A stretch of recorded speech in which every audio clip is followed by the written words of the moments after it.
رب العالمین والصلاة والسلام علی حبیبہ محمد وآلہ واصحابہ اجمعین۔ اعوذ باللہ من الشیطان الرجیم، بسم اللہ الرحمن الرحیم۔ لقد جاءکم رسول من انفسکم عزیز علیہ ما عنتم حریص علیکم بالمؤمنین رؤوف الرحیم۔ اللہم سبحانک لا علم لنا الا ما علمتنا انک انت العلیم الحکیم۔ مولا یا صلی وسلم دائما ابدا علی حبیبک من زانت بہ الاسر۔ فجاء محمد سراجا منیرا، فجاء محمد سراجا منیرا، فصلوا علیہ کثیرا کثیرا۔ اللہم صلی وسلم دائما ابدا علی حبیبک خیر الخلق کلہم۔ قرآن حکیم نے آپ صلی اللہ علیہ وآلہ وسلم کی جگہ جگہ بے شمار اوصاف ارشاد فرمائے ہیں۔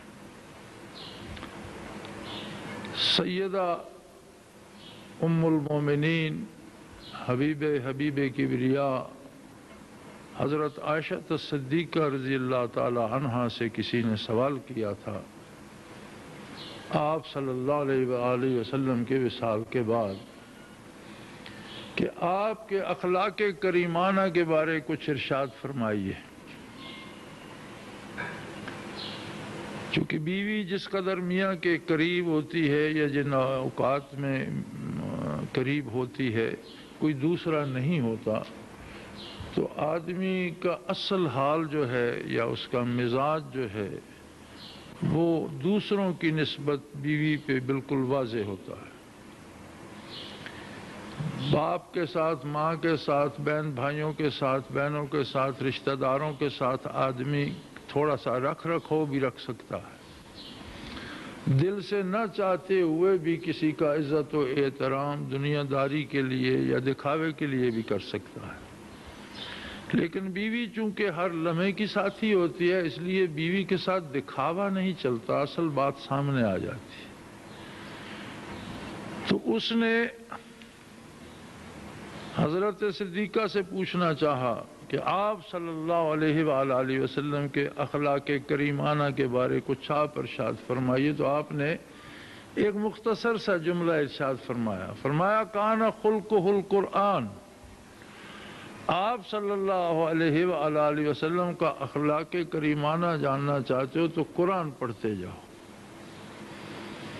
جو اوصاف جو کمال قرآن نے بیان کیے ہیں سارے کے سارے بدرجہ اتم آپ کی ذات عالی میں موجود تھے، اور جن چیزوں کو نقص قرار دیا ہے قرآن نے ان میں سے کسی کا آپ کی ذات عالی کے پاس گزر بھی نہیں تھا۔ لہذا حضور علیہ الصلوۃ والسلام کو جاننا چاہتے ہو، آپ کے اخلاق کریمانہ جاننا چاہتے ہو، آپ کا کردار عالی جاننا چاہتے ہو تو قرآن پڑھتے جاؤ، تصویر بنتی جائے گی۔ لہذا قرآن حکیم نے بے شمار پہلو آپ صلی اللہ علیہ وسلم کی ذات کے اس طرح واضح، اس طرح کھول کر بیان کیے ہیں کہ اگر آدمی کو اللہ شعور دے اور اس کی قسمت یاوری کرے تو ایک ایک بات پہ ہزار بار قربان ہونے کو جی چاہتا ہے۔ اور کون ہے جو ایسی ہستی کا دامن اپنے ہاتھ سے جانے دے؟ اس آیہ کریمہ میں فرمایا، پوری انسانیت کو خطاب فرماتے ہو، لقد جاءکم رسول، دیکھو اے نوع انسانی، تمہارے پاس اللہ کا رسول آ چکا۔ اب اس کے بعد کسی اور بہتری، کسی اور بھلائی، کسی اور حادثے کا انتظار فضول ہے۔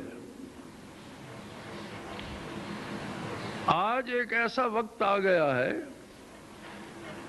کہ عمومی طور پر مسلمان بھی من حیث القوم کسی کے آنے کے منتظر ہیں، اور یہ بڑی عجیب بات ہے۔ کہتے ہیں کوئی بندہ پیدا ہو جائے گا، کوئی اللہ کوئی بھیج دے گا۔ فرمایا کسی کا انتظار مت کرو، لقد جاءکم رسول، تمہارے پاس آنے والا آ چکا۔ اب ایسا کوئی نہیں آئے گا، جو بھی آئے گا وہ اسی کی غلامی کرے گا۔ کوئی آنے والا آئے، امام مہدی آئے تو ایک ولی اللہ ہوگا امت محمدی کا۔ حضرت عیسیٰ علیہ نبینا علیہ الصلوۃ والسلام کا نزول باقی ہے، آپ دنیا میں تشریف لائیں گے، ہمارا ایمان ہے، لیکن آپ تشریف لا کر کوئی نئی بات نہیں بتائیں گے، انہی باتوں کو دہرائیں گے جو محمد الرسول اللہ صلی اللہ علیہ وسلم ارشاد فرما چکے۔ تو پھر کیا ضروری ہے کہ آپ صلی اللہ علیہ وسلم کی بات آپ کی ذات کے حوالے سے کیوں نہ مانی جائے؟ کیا انتظار کیا جائے کہ عیسیٰ علیہ السلام آئے اور ہمیں بتائیں گے پھر ہم مانیں گے؟ تو یہ تعلق تو بالواسطہ ہو گیا۔ اور جب براہ راست در اقدس کھلا ہے کہ اپنا سینہ شک کر کے لاؤ، اپنا دل نکال کر کے قدموں میں ڈال دو، منور ہو جائے گا، عرش و فرش کا نقشہ اسی میں بن جائے گا، جنت و دوزخ وہیں سے دکھائی دینے لگے گی۔ ایک صحابی مسجد نبوی میں داخل ہوئے، حضور علیہ الصلوۃ والسلام نے سوال فرمایا کیف اصبحت، بھئی کیسا دن ہوا تمہارا، کیا آج کا دن کیسا ہوا، کیسے صبح کی تم نے، کس حال میں صبح کی؟ انہوں نے کہا یا رسول اللہ ایمان کے ساتھ صبح نصیب ہوئی۔ آپ نے فرمایا تجھے کیا خبر ہے کہ تیرا ایمان درست ہے؟ تو وہ وہیں رک گئے، مسجد نبوی کے سین میں جہاں بھی تھے وہیں کھڑے ہو گئے اور عرض کرنے لگے یا رسول اللہ میں یہاں کھڑا ہوا میدان حشر کا سارا نظارہ دیکھ رہا ہوں، میں اہل جنت کو جنت میں جاتا اور اہل دوزخ کو دوزخ میں جاتا دیکھ رہا ہوں، اس لیے میں سمجھتا ہوں کہ مجھ پر اللہ کا احسان ہے، میرا ایمان درست ہے۔ آپ نے فرمایا تم نے صحیح سمجھا۔ یعنی جس دامن اقدس سے اگر آپ وابستہ ہو جائیں، جن قدموں میں آپ اگر دل کو ڈال دیں تو دونوں جہاں اس میں سما جائیں، زمین تو زمین، آسمان عرش بری، عالم امر، برز و حشر قیامت، سارا میدان اسی ایک قلب میں سج جائے جو حضور کی خاک پا سے متاثر ہو جائے۔ لقد جاءکم رسول، اے میرے بندو تمہارے پاس میرا رسول صلی اللہ علیہ وسلم تشریف لا چکا۔ اب یا اللہ ہم تو عام لوگ ہیں اور وہ تیرا حبیب ہے، کہ نسبت خاک را با عالم پاک، ہم چاہیں بھی تو اس بارگاہ میں ہمیں کون گھاس ڈالے گا؟ گناہگار ہیں، بدکار ہیں، کمزور ہیں، افلاس اور تنگ دستی ہے، کوئی حیثیت گھر میں نہیں، محلے میں نہیں، ملک میں نہیں، کوئی ہمیں جانتا نہیں، کوئی پوچھتا نہیں، کسی آدمی سے کہیں ہماری بات سنو وہ سننے کو تیار نہیں ہوتا، کسی دفتر درخواست عرضی لے جائیں وہ نہیں کوئی پوچھتا۔ اس اتنی بڑی بارگاہ میں جو تیرا حبیب ہے صلی اللہ علیہ وآلہ وسلم، وہ ہمیں کب پوچھے گا؟ فرمایا ایسی بات نہیں ہے، عزیز علیہ ما عنتم، تمہیں جہاں بھی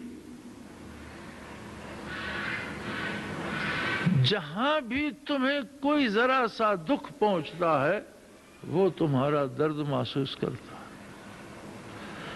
اسے اتنا رشتہ ہے عالم انسانیت کے ساتھ کہ نوع انسانی میں سے کسی کو کوئی دھکا لگتا ہے، کسی پر کوئی دکھ آتا ہے، کسی کو کوئی تکلیف پہنچتی ہے، عزیز علیہ ما عنتم، تمہیں جو تکلیف پہنچتی ہے اس کا زیادہ اثر اس کا قلب اطہر لیتا۔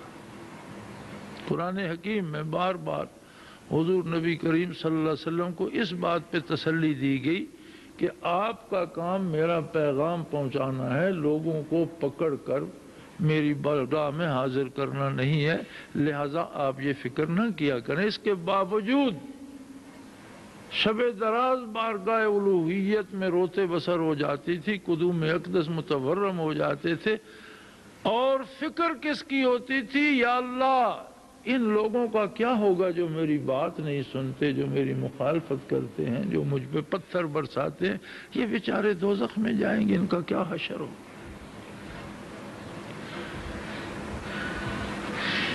حضور علیہ الصلوۃ والسلام ان بد نصیبوں کے لیے پریشان ہو جایا کرتے تھے کہ میری بعثت کے بعد بھی کوئی انسان جہنم میں کیوں جائے۔ ایک دفعہ آپ صلی اللہ علیہ وسلم نے فرمایا کہ میری مثال ایسے ہے جیسے کسی نے جنگل میں آگ جلائی ہو اور تاریکی سے پروانے آ کے اس آگ میں گر رہے ہوں، اور وہ شخص پکڑ پکڑ کر انہیں آگ سے بچا رہا ہو۔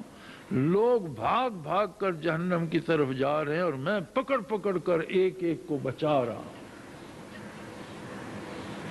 اور یہ بات اللہ کریم نے بھی فرمائی، سب کو خطاب کر فرمایا وَكُنْتُمْ عَلَى شَفَا حُفْرَةٍ مِّنَ النَّارِ، لوگوں تم تو جہنم کے کنارے جی رہے تھے، جب تک زندگی جی رہے تھے موت آئی اور ٹھپ جہنم میں گر گئے۔ كُنْتُمْ عَلَى شَفَا حُفْرَةٍ مِّنَ النَّارِ، تم تو دوزخ کے کنارے جی رہے تھے، فَأَنْقَذَكُم مِّنْهَا، میرے حبیب نے تمہیں اچک لیا وہاں سے، پکڑ کر کھینچ لیا تمہیں وہاں سے۔ تو ایسی کریم ہستی، عزیز علیہ ما عنتم حریص علیکم، دکھ تمہیں پہنچتا ہے، درد وہ محسوس کرتے ہیں۔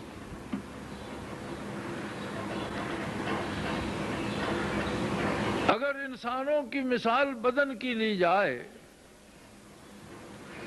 تو بدن میں جس طرح آنکھ ہوتی ہے اس طرح کی مثال نبی اور رسول کی ہوتی ہے۔ جس طرح سارا بدن لاٹھیاں بھی کھا لیتا ہے لیکن آنکھ میں ایک ذرہ برداشت نہیں ہوتا، اسی طرح ساری انسانیت گناہ کر سکتی ہے لیکن نبی معصوم عن الخطا ہوتا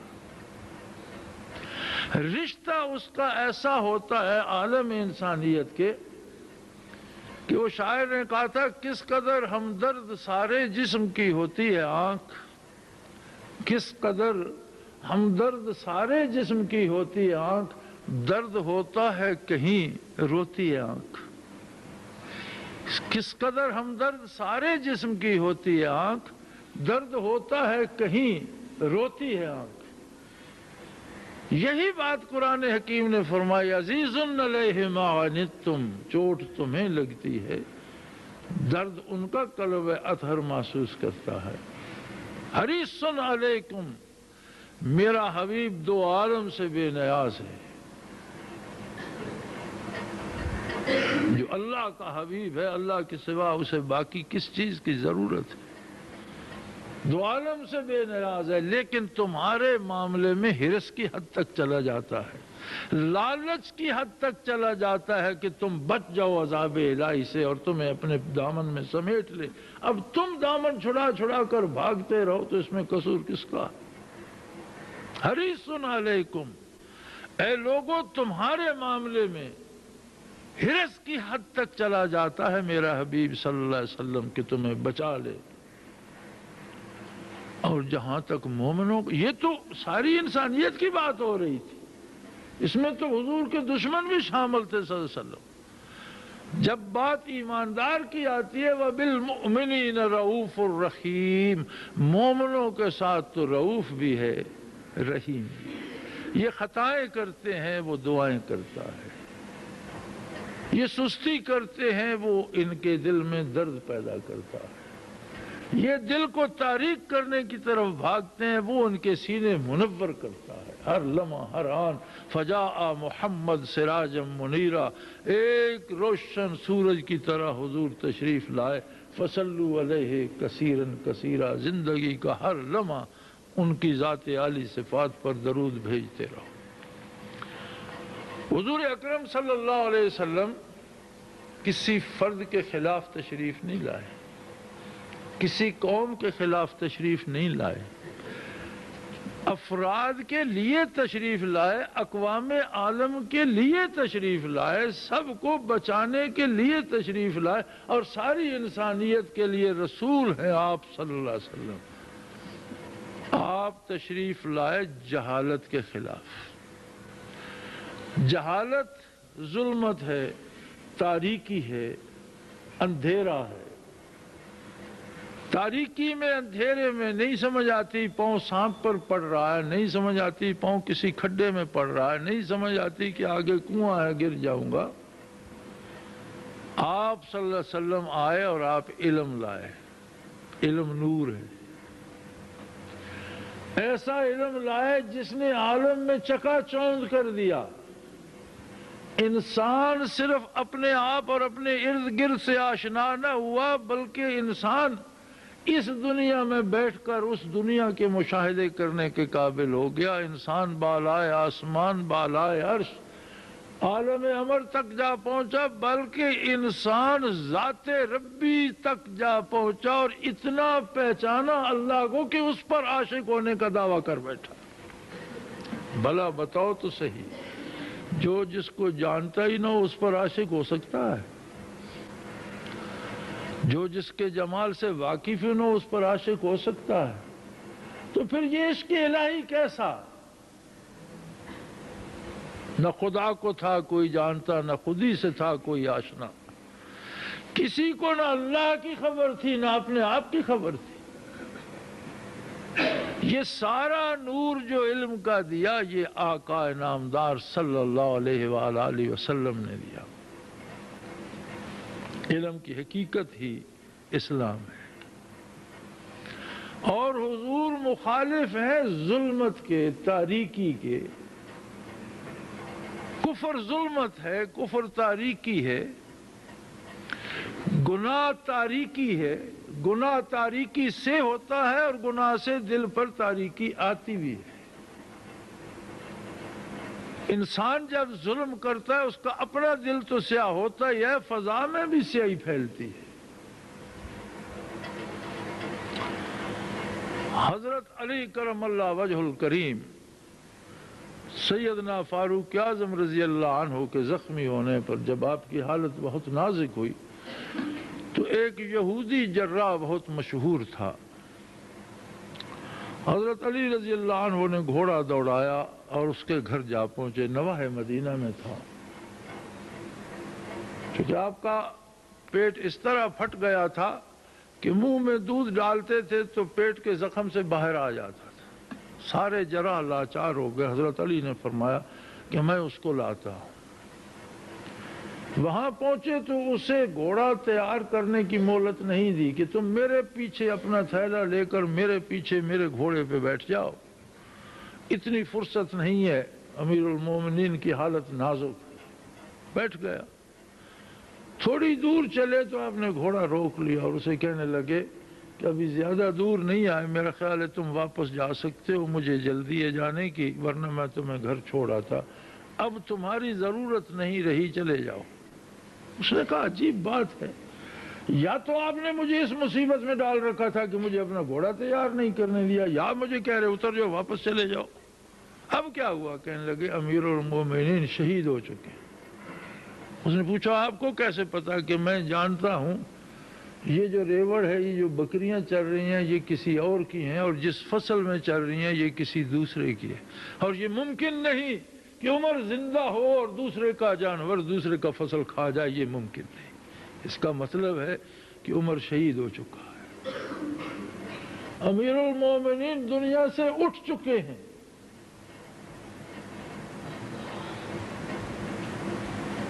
وہی اللہ کا بندہ تھا جس نے کہا کہ دجلہ کے کنارے کوئی کتا بھوکا مر گیا تو خطاب کا بیٹا پکڑا جائے گا۔ آج بھی حکومتیں ہیں، حکمران بھی ہیں، رعیت بھی مسلمان ہے، حکمران بھی مسلمان ہے، حکومت اور ایوان حکومت اور حکومت کے چمچوں کے ہاں دیگیں پکتی ہیں، عیاشیاں ہوتی ہیں، کتے منرل واٹر پیتے ہیں۔ ابھی کتوں کی پچھلے سال دوڑ ہوئی لاہور میں، تو کتے جو نمائش کے لائے گئے ان کے لیے وہ بوتلوں کا پانی منرل واٹر تھا بڑا مہنگا، اور عام مسلمان کے دیہاتی کے پاس جوہر کا پانی بھی نہیں، یعنی انسان جوہر کے گدلے پانی کو ترس رہا ہے، اور کتے، بڑے گھروں کے کتے جو ہیں وہ منرل واٹر پی رہے ہیں۔ اب یہ بھی اسلامی حکومت ہے اور وہ بھی اسلامی حکومت تھی، یہاں بھی ریت مسلمان ہے، وہاں بھی ریت مسلمان تھی، یہاں بھی حکمران مسلمان ہے، وہ بھی حکمران مسلمان ہی تھے۔ بے بھی تفاوت را از کجاست تا با کجا، دیکھیے فاصلے کہاں سے کہاں تک بڑھ گئے۔ تو یہ سب کیا تھا؟ یہ نور علم تھا جو سینہ اطہر رسول کریم سے خلفائے راشدین اور صحابہ کرام کے سینوں میں منتقل ہوا۔ یاد رکھیں، علم دین تو اساس ہے علم کی، لیکن حضور علیہ الصلوۃ والسلام نے دنیاوی علوم کو بھی کم اہمیت نہیں دی، بلکہ فرمایا العلم علمان، العلم دا نالج، یا جسے آپ کل علم کہیں گے، اس کے دو حصے ہیں، العلم علمان، علم کے دو حصے ہیں، علم الادیان و علم الابدان، دین کا علم، نارمیٹو سائنسز کا علم، اخلاقیات، ایمانیات، اخلاقیات، عبادات، معاملات، یہ سب کیا ہے؟ یہ حدود و قیود نظر نہ آنے والی ہیں۔ اب ہمیں شراب منع کر دیا تو شراب کیا، اور ہمارے درمیان کوئی دیوار تو نہیں کہ نظر آتی ہو، ایک حد ہے، ایک حکم ہے۔ سود منع ہے تو کوئی دیوار تو نہیں درمیان میں بنی ہوئی، ایک حکم، اسے کہتے ہیں نارمیٹو سائنسز، جو نظر تو نہیں آتی لیکن ان کا اثر موجود ہے، وہ مؤثر ہیں۔ اور دوسری ہوتی ہے فزیکل سائنسز، جو چیزیں نظر آتی ہیں، سامنے نظر آتی ہیں۔ فرمایا علم الادیان اور علم الابدان، یہ دونوں مل کر پورا علم بنتا ہے۔ دین کا علم آپ کہہ لیں اور دنیاوی علم کہہ لیں۔ اگر کسی نے دنیاوی علم نہیں پڑھا، صرف دین پڑھا، تو اس کے پاس آدھا علم ہے، اور کسی نے صرف دنیا پڑھی ہے، دین نہیں پڑھا، تو ایک آدھا اس کے پاس۔ اور یہی وجہ ہے کہ آج کل کے پڑھے لکھے طبقے اور علماء میں ڈانگ سوٹا کیوں ہو رہا ہے، لڑائی جھگڑا کیوں ہو رہا ہے؟ علماء کے پاس آدھا ہے، وہ ان کی بات نہیں سمجھتے، ان کے پاس دوسرا آدھا ہے، وہ ان کی بات نہیں سمجھتے۔ علماء کے پاس دین ہے، اور ہمارا جو پڑھا لکھا طبقہ دنیا دار ہے، وہ ان کی بات نہیں سمجھتا، اور جو ان کے پاس ہے اسے سمجھنے کا یارہ علماء کے پاس نہیں ہے، چونکہ انہوں نے اس کا مطالعہ نہیں فرمایا، اسے پڑھا نہیں ہے۔ تو مکمل علم جو ہے وہ ہے دین کا علم، دنیا کا علم۔ اور علوم دین کے لیے حضور نے فرمایا کہ علم کے لیے لو کان بالصین، اس زمانے میں عرب سے چین بہت بڑا فاصلہ تھا، تو فرمایا دور کہیں اگر چین بھی جانا پڑے تو وہاں تک جاؤ۔ عہد نبوی میں، اب جہاں اردن ہے، یہاں منڈی لگا کرتی تھی جس میں ہندوستانی تاجر بھی جاتے تھے، چینی تاجر بھی جاتے تھے، اہل مغرب بھی آتے تھے۔ اتنی بڑی منڈی ہوتی تھی کہ جس میں سارے عرب تاجر بھی جاتے تھے، اہل مغرب بھی اسپانیہ تک اور وہاں تک وہاں آتے تھے، اور چین تک ادھر کے تاجر بھی جاتے تھے، اور وہاں بہت بڑی تجارت ہوتی تھی، جس کی وجہ سے حضور علیہ الصلوۃ والسلام ہندیوں سے، چینیوں سے، ان علاقوں سے، ان باتوں سے واقف تھے۔ یہ ساری خبر آپ کی خدمت عالی میں تھی۔ تو آپ نے فرمایا کہ علم کے لیے چین بھی جانا پڑے تو جاؤ، علم حاصل کرو، وہ دنیا کا ہو اسے حاصل کرو، دین کا ہو اسے حاصل کرو۔ دنیاوی طور پر بھی بندہ پڑھ جائے تو اس قابل ہو جاتا ہے کہ وہ چاہے تو دین بھی پڑھ لے، اور دینی علوم پڑھا ہوا دنیاوی علم کا مطالعہ کرنا چاہے تو کر سکتا ہے۔ لیکن ہماری بدقسمتی یہ ہے کہ ہم اپنا اپنا گروہ بنا لیتے ہیں اور اس میں جم جاتے ہیں، دوسری طرف دیکھنے کا تکلف نہیں کرتے۔ حالانکہ دنیاوی علم بھی اتنا ضروری ہے کہ غزوۃ البدر میں مکہ کے چوٹی کے لوگ قیدی بن گئے، 70 قتل ہوئے، 70 قید ہوئے، اور نامور لوگ تھے۔ پھر بات چلی قیدیوں کا کیا کیا جائے، بہت سی باتوں کے بعد آخر حضور اکرم صلی اللہ علیہ وسلم نے فیصلہ فرما دیا کہ یہ اپنا فدیہ، معاوضہ دے کر رہا ہو جائے.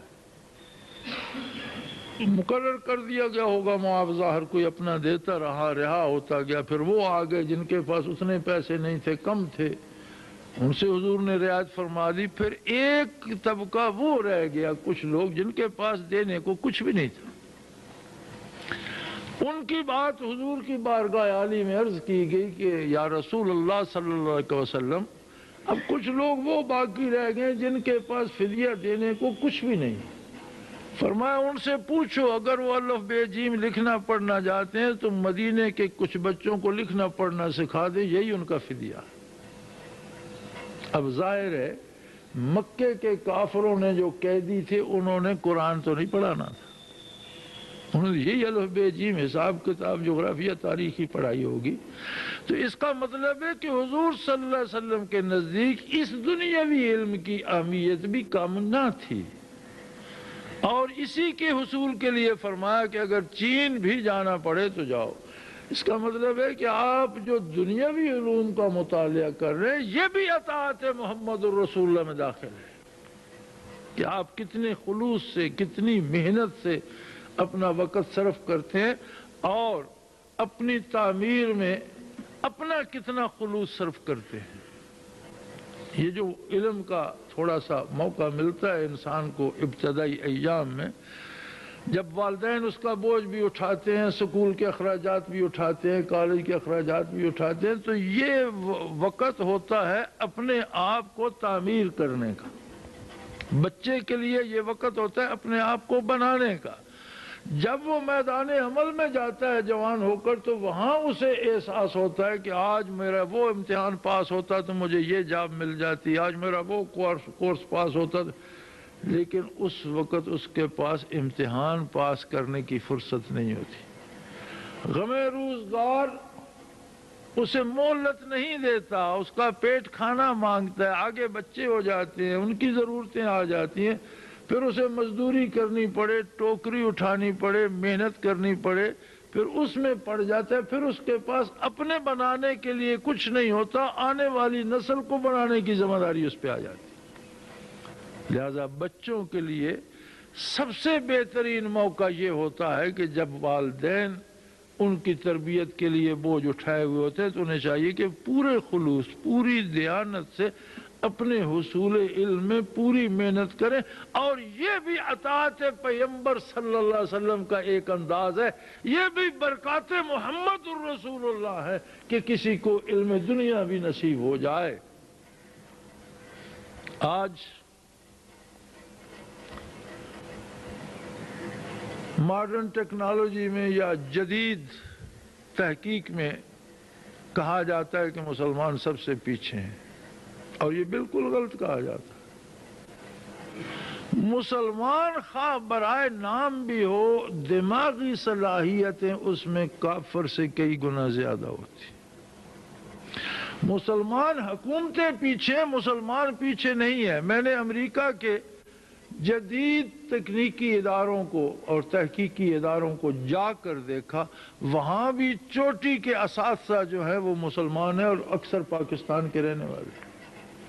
برطانیہ کے تحقیقی اداروں کو میں نے دیکھا، وہاں بھی بیشتر کام کرنے والے مسلمان ہیں. جاپان کے تحقیقی اداروں کو میں نے دیکھا، تکنیکی اداروں کو میں نے دیکھا، وہاں بھی بیشتر کام کرنے والے مسلمان ہیں. یہ الگ بات ہے کہ مسلمان حکومت اسلام سے غافل ہے، یہ الگ بات ہے کہ مسلمان حکمران کمالات محمدی کی طرف نظر نہیں کرتے، یہ الگ بات ہے کہ مسلمان حکومت عدل سے دور ہیں، یہ الگ بات ہے کہ ارباب اختیار و اقتدار غفلت میں ہیں. ورنہ جو مسلمان برائے نام بھی ہے کافر کی نسبت، اس میں دنیاوی شعور کی استعداد بھی کئی گنا زیادہ. یہ جو آپ کو F-16 ملے تھے، امریکہ میں اس وقت کسی بھی پائلٹ کو ان کو چلانے اڑانے کے لیے اس کی تیاری پر 3 سال لگتے تھے ان کی ٹریننگ پر. اور پاکستانی پائلٹ جو لینے گئے انہوں نے 3 مہینے میں وہ ساری سیکھ لی اور وہاں سے اپنے جہاز اڑا کر پاکستان لے. اتنا فاصلہ ہے غیر مسلم اور مسلم کے شعور میں. کیا سمجھتے ہیں کہ یہ امریکہ کی لڑائیوں میں سارا ان غیر مسلموں کا کمال ہے؟ نہیں، یہ جتنے کمپیوٹرائزڈ اور ڈیٹا بیسڈ اور جتنے آٹومیٹک میزائلز اور بمبارڈمنٹ ہو رہی ہے، یہ ساری ان کی ایڈجسٹمنٹ امریکہ میں مسلمانوں نے کی ہوگی۔ یہ الگ بات ہے کہ وہ رہتے وہاں ہیں، ملازم ان کے پاس ہیں، کام وہاں کرتے ہیں۔ یہاں اگر کوئی آ جائے، 2 دن کی چھٹی آ جائے تو اس کا بچہ اغوا کر لیا جاتا ہے، کتنے پیسے دے کر لے جاؤ، یا اسے قتل کر کے پیسے چھین لیے جاتے ہیں۔ پاکستان ایک ایسا ملک ہے کہ اگر یہ اپنے باہر رہنے والے لوگوں کو واپس بلا لے تو انہوں نے ایک ڈاکٹر قدیر بلایا تو ایٹمی طاقت بن گیا، ایسے لاکھوں ڈاکٹر قدیر جاپان میں، امریکہ میں، برطانیہ میں، یورپ میں، دوسرے ممالک میں بسے ہوئے ہیں جو ان کی خدمت، ان کا کام کر رہے ہیں۔ لیکن یہ سب تب ہو سکتا ہے کہ ہمیں یہ احساس ہو کہ ہم ہیں کون، ہمارا رشتہ کس سے ہے۔ ہم نے تو تجدید عہد کی بجائے ڈھول ڈمکے بجا کر، تجدید عہد کی بجائے پٹاخے چلا کر، تجدید عہد کی بجائے شہروں میں غل مچا کر، جلوس نکال کر ربیع الاول منا لیا، میلاد النبی منا لیا۔ میلاد النبی صلی اللہ علیہ وآلہ وسلم منانے کا صحیح اسلوب یہ ہے کہ اپنی ذات کو سامنے رکھ کر تجزیہ کرو، تم کتنے محمد عربی کے ساتھ ہو اور کتنے محروم ہو، تمہاری سوچیں کتنی آپ کی غلامی میں ہیں اور کتنی آپ سے دور ہیں، ہمارے دل کتنے آپ کی غلامی میں ہیں اور کتنے آپ کی برکات سے دور ہیں، ہمارے ضمیر، ہمارے مزاج، ہمارا کردار، ہمارا اٹھنا بیٹھنا، ایک دن الصبح اٹھ کر ایک کاپی لے لو، جو بولو وہ بھی لکھ دو، جو کرو وہ بھی لکھ دو، سونے سے پہلے محاسبہ کر لینا، سمجھ آ جائے گی کہ تم کتنے ساتھ ہو محمد رسول اللہ کے اور کتنے آپ سے دور ہو۔ میں یہ سمجھتا ہوں کہ اگر ہم دیانتداری سے جو بولتے ہیں لکھتے جائیں، جو کرتے ہیں لکھتے جائیں، تو شاید سوتے وقت ہمیں خود بھی پڑھنے سے حیا ہے۔ حالانکہ یہ سب کچھ لکھا جاتا ہے اور روز حشر پڑھا جائے گا اور حضور اکرم صلی اللہ علیہ وسلم بھی جلوہ افروز ہوں گے اور اللہ کریم کی بارگاہ ہوگی اور ہم بھی سامنے کھڑے ہوں گے اور یہ اعمال نامہ بھی ہوگا۔ اسی لیے تو ڈاکٹر اقبال مرحوم نے کہا تھا کہ از نگاہ مصطفیٰ پنہاں بگیر، یا اللہ پہلے تو میرا عذاب لے ہی نہیں، اور اگر لینا ہے تو اپنی ذات تک رکھ، مجھے میرے نبی کے سامنے شرمندہ ہونے سے بچا لے۔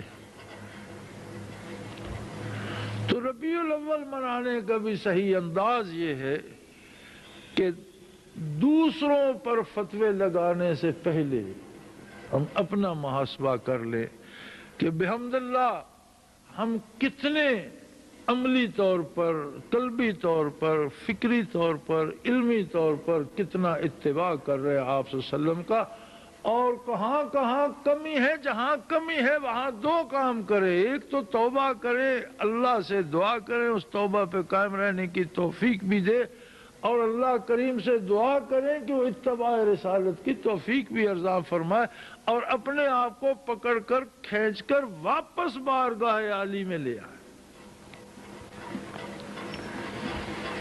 کسی بھی ملک میں وہی سکہ چلتا ہے جس پر اس ملک کی حکومت کی مہر، باقی نہیں چلتا۔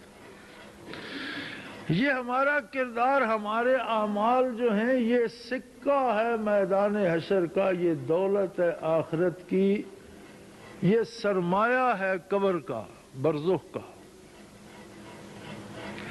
ہمیں دیکھ یہ لینا چاہیے کہ کس کس کام پر مہر ہے محمد الرسول اللہ کی۔ ہمارے جس کلمے پر، جن لفظوں پر، جس سوچ پر، جس فکر پر، جس کام پر آقا نامدار صلی اللہ علیہ وسلم کی مہر ہوگی، وہ سرکاری سکہ ہے، وہ ہماری دولت ہے، وہ قبر میں بھی ہم دولت مند ہوں گے، میدان حشر میں بھی امیر ہوں گے، آخرت میں بھی امیر ہوں گے۔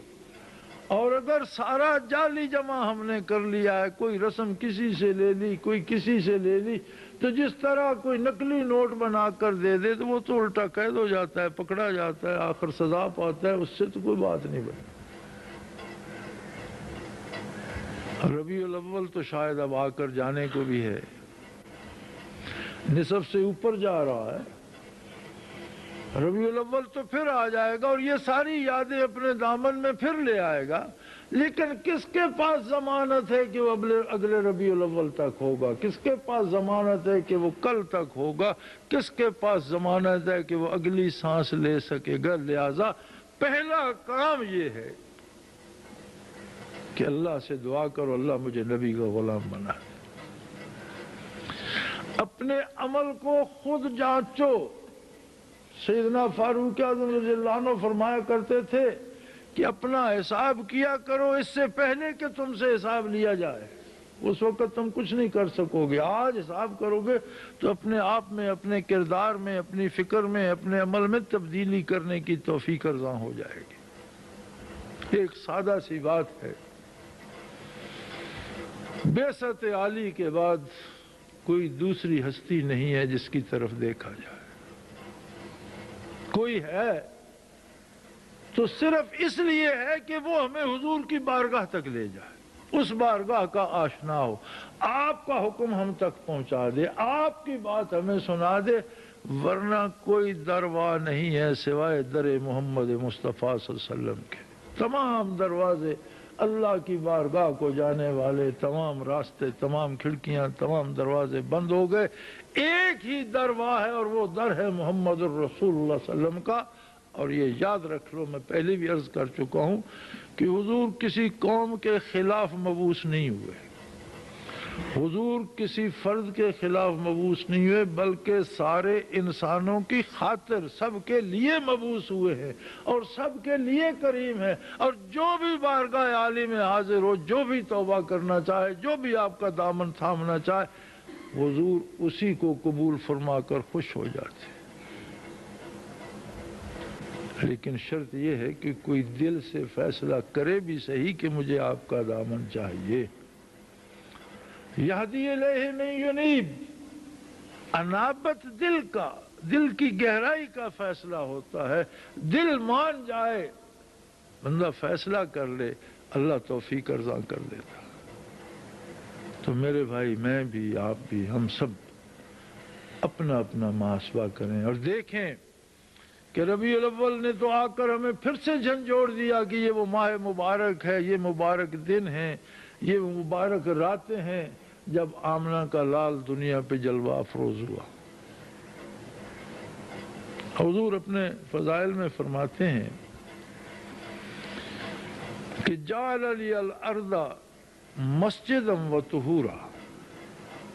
بہت سی باتیں حضور نے ایک جگہ ارشاد فرمائی، جن میں ایک یہ بھی ہے کہ آدم علیہ نبی علیہ الصلوۃ والسلام سے لے کر عیسیٰ علیہ السلام تک جتنے نبی رسول آئے، ساری زمین مسجد نہیں ہوتی تھی، عبادت کے لیے جگہ مختص کرنی پڑتی تھی، حد بنانی پڑتی تھی، خواہ پتھر رکھ دیتے، نشاندہی کرنی پڑتی تھی، ہر کوئی نماز وہاں جا کر ادا کرتا تھا۔ آپ نے فرمایا اللہ نے مجھے زمین پر بھیجا تو ساری زمین کو مسجد قرار دے دی۔ اب جس ہستی کا پائے اقدس زمین پہ لگا تو جہاں سجدہ کرو وہی مقبول ہے، ساری زمین مسجد ہو گئی۔ فرمایا صرف مسجد نہیں، مٹی کو یہ خاصیت دے دی گئی کہ وہ پاک کر دیتی ہے، پانی نہیں ملتا تیمم کر لو پاکیزگی آ جائے گی۔ حضور فرماتے ہیں وضو سے جلد پاک ہوتی ہے، تیمم سے ہڈیوں کا گودا تک پاک ہو جاتا۔ جس ہستی کا قدم مبارک لگنے سے مٹی میں اتنی برکات آ گئی، اگر اس کا قدم مبارک کسی دل میں آ جائے تو وہ دل کیسا ہوگا؟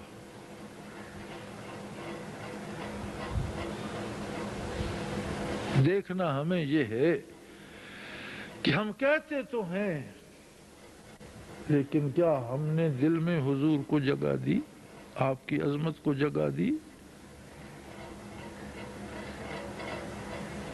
اگر ایک نگاہ زندگی میں نصیب ہو جائے پھر کسی چیز کی ضرورت باقی نہیں رہتی، نہ کسی واعظ کی، نہ کسی نصیحت کی، نہ کسی واعظ کی۔ لیکن ہماری بدنصیبی ہے کہ ہم زندگی کو ضائع کرتے رہتے ہیں چھوٹے چھوٹے کاموں میں، اور ان کاموں میں ضائع کرتے ہیں جن کا ذمہ اللہ نے اپنے ذمہ لے رکھا ہے۔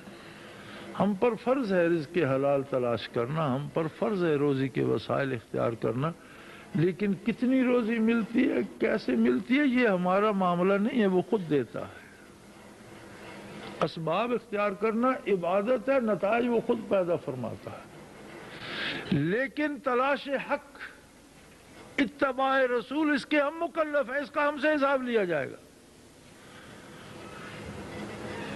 وہ فرماتا ہے ما من دابۃ فی الارض الا علی اللہ رزقها، ہر متنفس جو زمین پر ہے اس کی روزی روٹی کا ذمہ دار میں ہوں، اس کی ہمیں فکر ہے۔ اور فرماتا ہے میرے نبی کے ساتھ تم کیا سلوک کرتے ہو اس کے ذمہ دار تم ہو، اس کی ہمیں فرصت ہی نہیں ہوتی۔ ساری زندگی ہم اپنے آپ کو تلاش ہی نہیں کرتے کہ ہم کہاں بھٹک رہے ہیں، کیوں بچھڑ رہے ہیں، ہم کیوں دور ہیں۔